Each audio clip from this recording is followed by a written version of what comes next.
Hey guys, Bird Yugioh here, coming at you with another deck profile.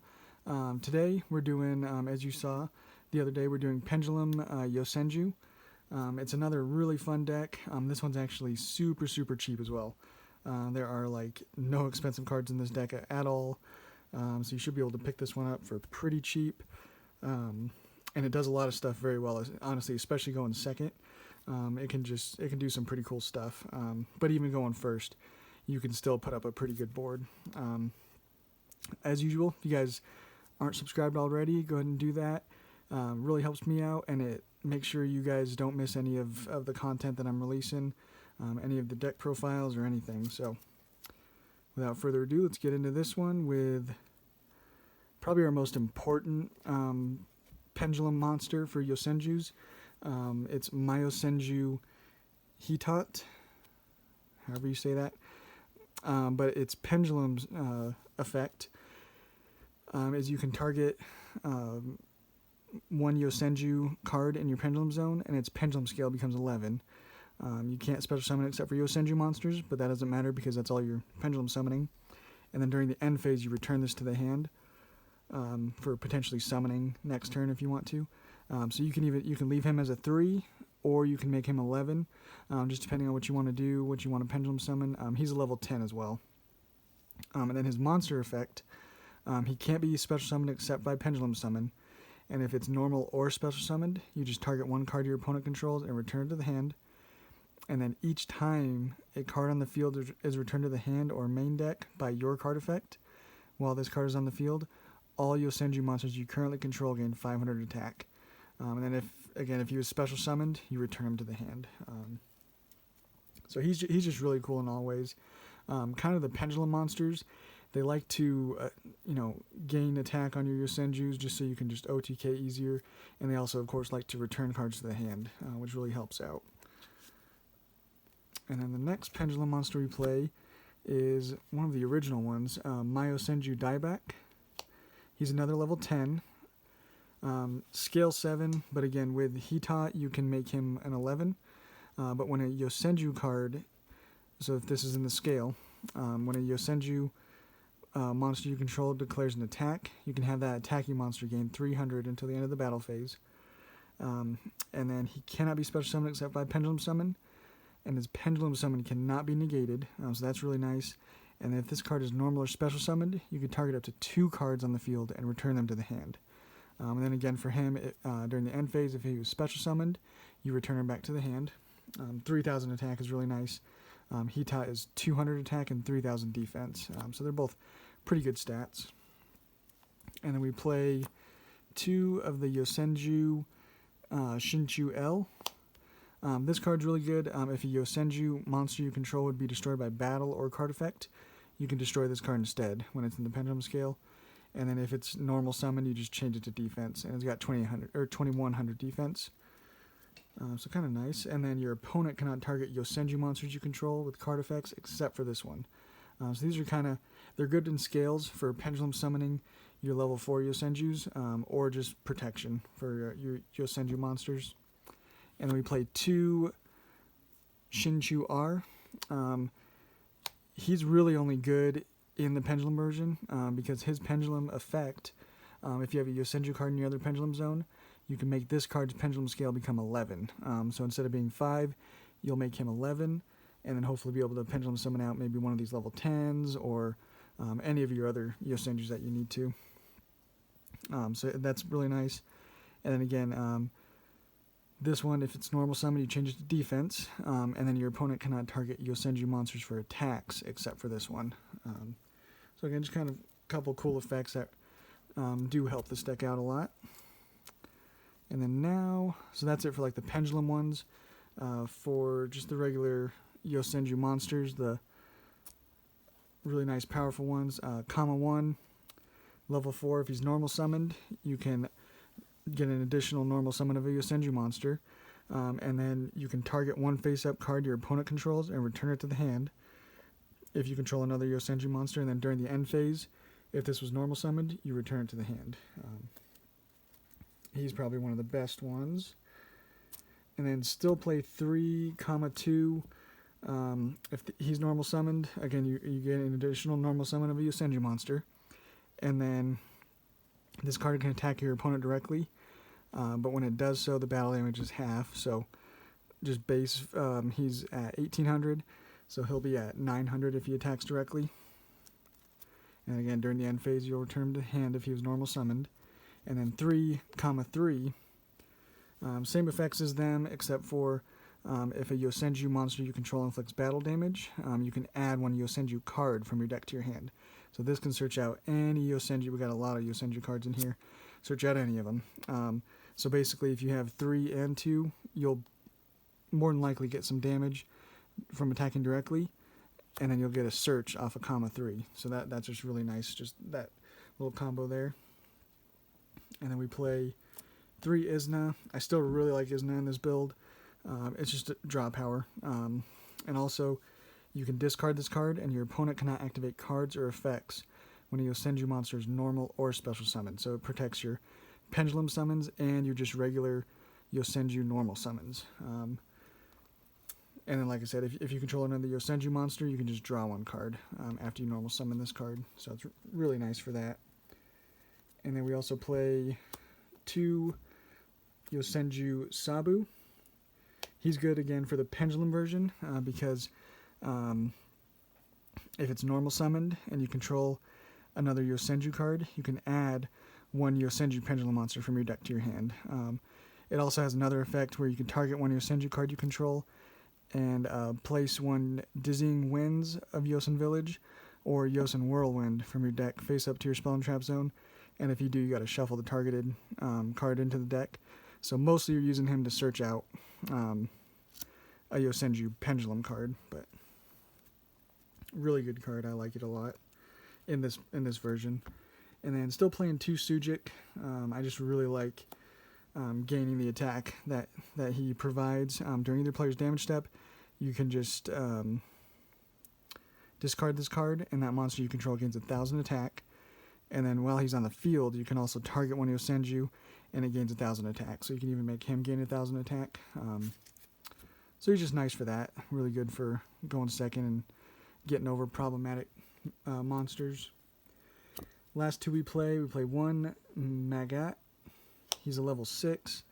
If it's normal summoned, you can special summon 1 Yosenju monster from your deck. So it's really nice for getting out some of these big ones.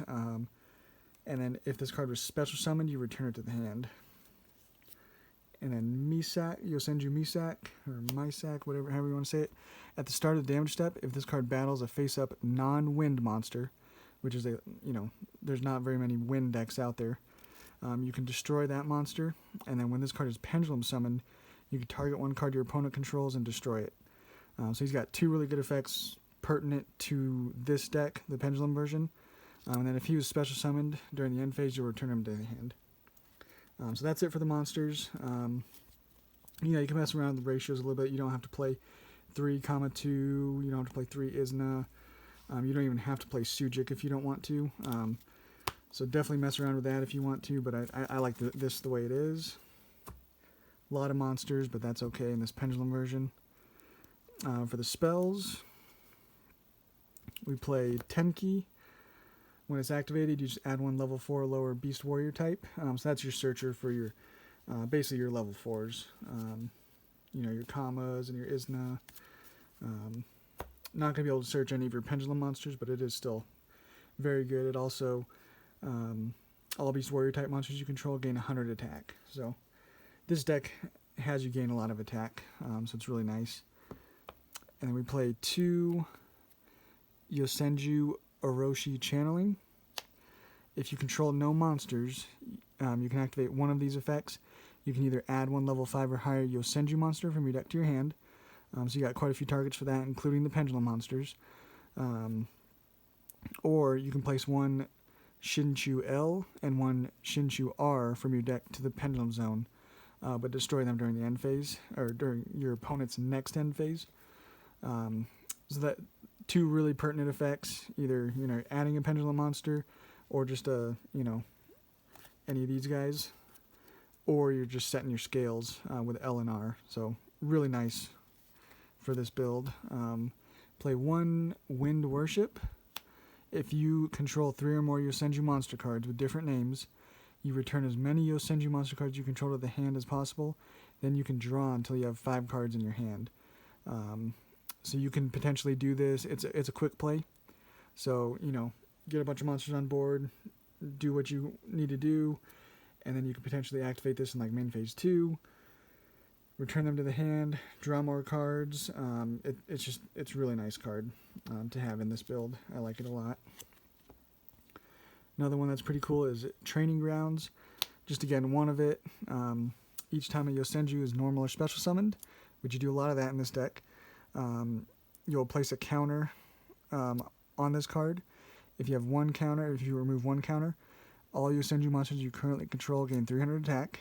So that's, again, just boosting your attack. And then if you remove 3 counters, you'll add 1 Yosenju card from your deck or graveyard to your hand. So really nice both ways, because you're going to be doing a lot of summoning with this deck, hopefully. And then I said this deck can also go first, and that's because we have some really powerful trap cards. Secret Move. All you need is a Yosenju card on your board somewhere. So in a Pendulum Zone, on the field, somewhere. And this becomes just negate anything. When a spell, trap, or monster effect is activated, and all monsters you control are Yosenju, and you control at least 1 Yosenju card, you negate the activation and destroy it. And it's a counter trap, so it's just really nice. And then we played 2 Sword Sting. I really like this card a lot. If you control no monsters, which, most of the time you're going to be having most of your monsters in your hand, you reveal up to 2 Yosenju monsters with different names in your hand, then target the same number of face-up cards your opponent controls and return them to the hand. So really good disruption. And then we play 1 Dizzying Winds of Yosen Village. You activate this only if you control a level 6 or higher Yosenju monster, which you do have that option of easily getting one of those on board. And then, while you have a Yosenju card in your Pendulum Zone, if a monster would be returned from the field to the hand by a card effect, you'll shuffle it into the deck instead. And this is continuous, so obviously, against a lot of decks, if you're instead just shuffling like a monster into the deck, that's even worse than putting it to the hand, especially if it's like a spell card that they can then use the next turn. Returning it to the deck is even worse most of the time. So I like it at 1. I don't want to go crazy with it, but it is cool to have. So that is the main deck. The extra deck is kind of up to you. You're usually doing most of your monster stuff and effects and stuff with your main deck, but your extra deck does come up. Specifically 2 Cowboy. Since we can now make multiple ones, in the main monster zone, if you can just have 4 of your Yosenju Kamas on the board, gain some attack with them from your Pendulum monsters or whatever, attack with all 4 of them, and then during main phase 2, if you can make 2 Cowboys with those 4 monsters, a lot of times that's game. And it's just kind of cheap, kind of cool to be able to just make 2 Cowboys very easily. I like it. 1 Lightning Chidori. All of your level 4s are wind type, so this becomes pretty easy to make. If this card is Xyz summoned, you just target 1 set card your opponent controls, return to the bottom of the deck, and then once per turn you can detach 1 material and target 1 face-up card your opponent controls and return that to the top of the deck. So again, just 2 really good effects. And we play a Harpy's Pet Phantasmal Dragon. It's sometimes a nice card to sit on. It just requires 3 level 4 wind. This card's effects can only be applied while it has material. This card can attack your opponent directly. It's got 2,000 attack. And your opponent cannot target this card, basically, with monster effects or for attacks. And then during the end phase, you just detach 1 from this. So it's potentially a cool little card that you can sit on. And then just some generic rank 4s that we play.